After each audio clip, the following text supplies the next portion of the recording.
اگر خداوند به شما چشم بینا میداد چی کار میکرده؟ این عجیب سوال است. راستش آرزوی بینایی را نکردم، به همین خاطر جواب بیشترش نمیدانم. زیرا که آرزوش نکردم بینایی را. زیرا که حدیث قدسیه که هر کس خداوند دو تا محبوب ترین چیز گرفت، عوضش جمال خداوند.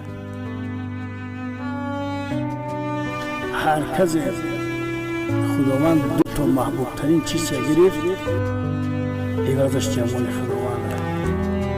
نابینا این برادرمون باشد یا ما؟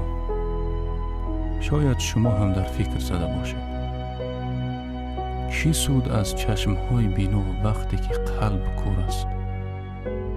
خداوند به همه ما قلبهای بینا را نصیب گرداند.